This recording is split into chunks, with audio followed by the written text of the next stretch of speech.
Welcome back to the deep dive. Today, we are heading straight into a world where a creature of astonishingly small size holds this gruesome, almost mythological reputation. It's a true anomaly. Yeah, we're using your sources to explore a bird that looks like a friendly songbird but acts with the ruthless efficiency of a raptor.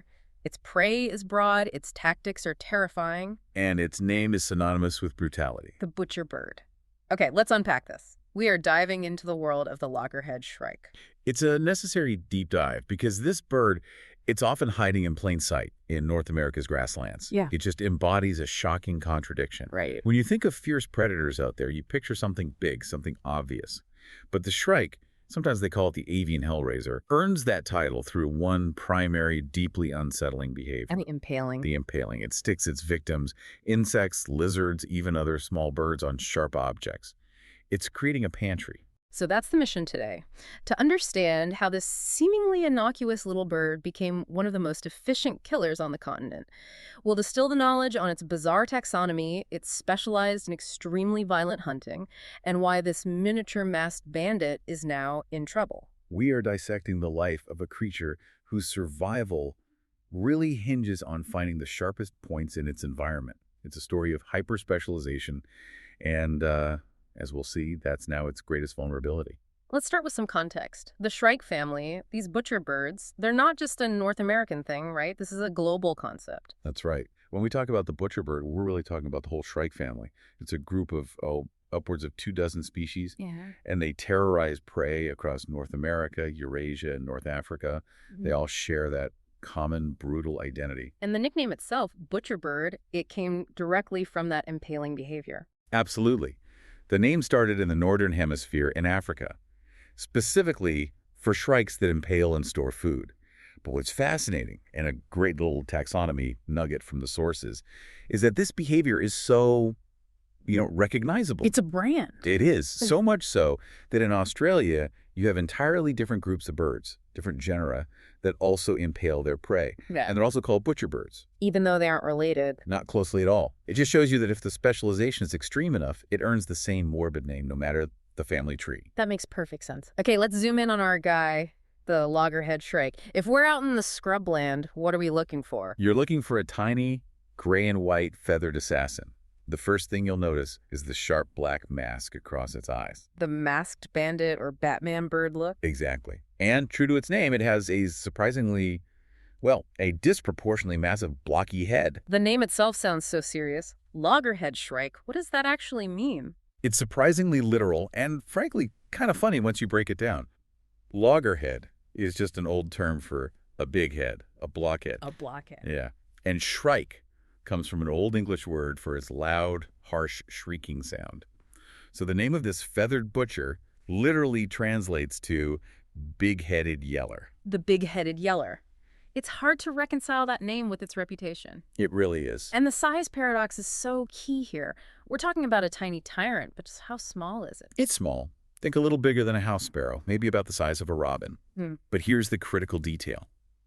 It's deadly enough to take down and kill prey the size of a robin. Wow. It's a predator defined by its ferocity, not its bulk. Okay, let's get to the most compelling contradiction of this whole deep dive. When you look at its diet, its killing methods, you just instinctively want to call it a raptor. But your sources say its classification is the biggest aha moment. It is the absolute core surprise. Despite behaving like a falcon and having the diet of a hawk, the loggerhead shrike is not a bird of prey. It's in the passerine order. Wait, passerine, as in songbirds. We're talking about the order with finches, canaries, chickadees, the little birds we put in cages. Exactly. The passerine order has over half of all bird species in the world, and the shrike is the anomaly. It's the most lethal carnivorous species in that entire group. So it's classified with the very birds it eats. That's it. So if it's genetically a songbird, why doesn't it have a raptor's tools? Why no powerful, grasping talons? And that's the evolutionary constraint that forces its spectacular specialization. Since it can't pin down struggling prey with its feet, it has to rely entirely on its beak and, crucially, on speed and physics. So let's talk about that hunting blueprint. For flying insects, how does it manage without talons? They use a technique called hawking. They'll just sit on a high perch, scanning. When they spot something, they launch, It's a lightning-fast dive, a virtual beeline, and they use that powerful beak like a weapon, snapping the prey right out of the air. Pure precision. Pure precision and velocity. Okay, that handles the insects. But the violence really ratchets up for heavier prey lizards, mice, other birds that might weigh as much as it does. What's the strategy then? They become feathered cannonballs. It's really what you could only call a kamikaze approach. They use gravity, they dive bomb from a perch, gathering maximum momentum, and then they deliberately crash into the back of the animal. I'll crash into it. They do. Their target is precise, Hmm. the spine. They aim to stun, paralyze, or just outright break the animal's back with the sheer force of impact. That has to require some serious physical adaptation. I mean, a person running headfirst into a wall. Oh, absolutely. The sources point to two key tools. First, the reinforced neck and head muscles.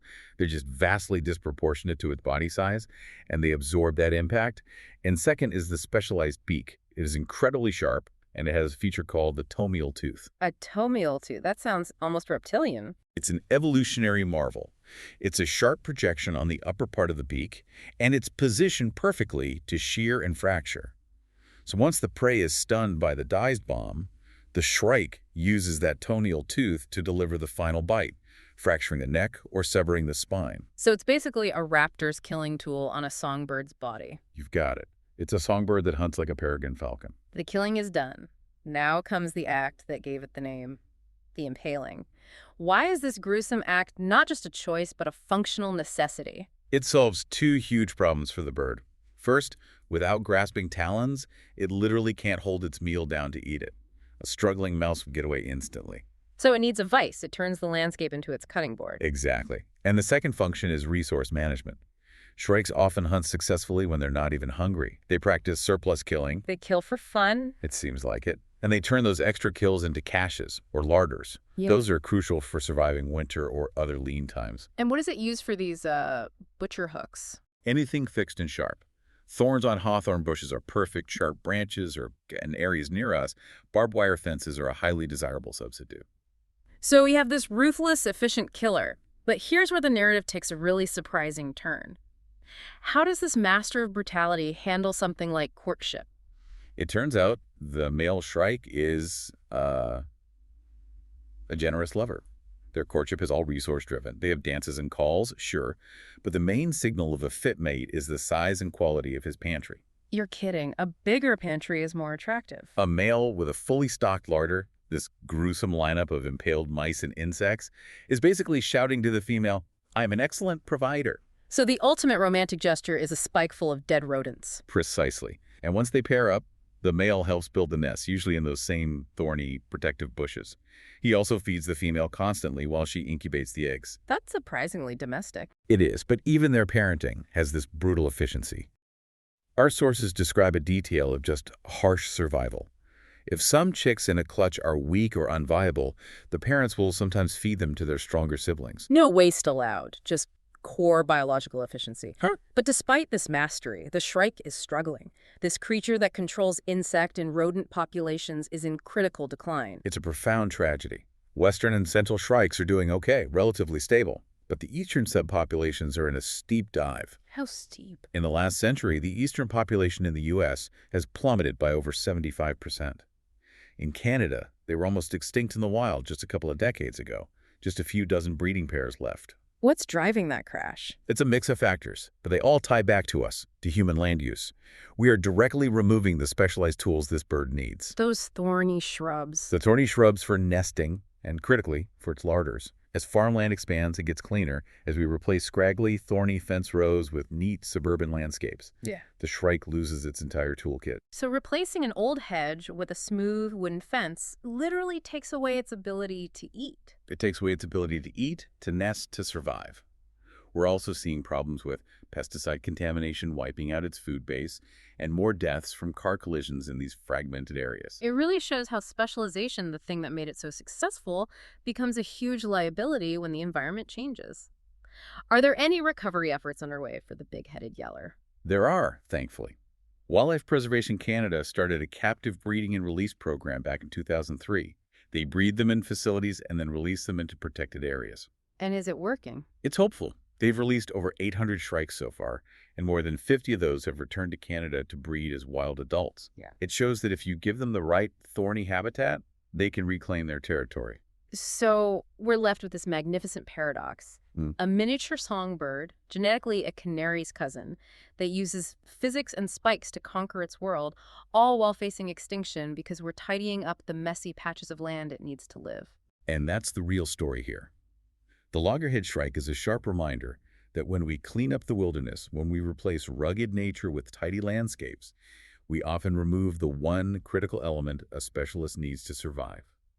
It's not always losing a whole forest.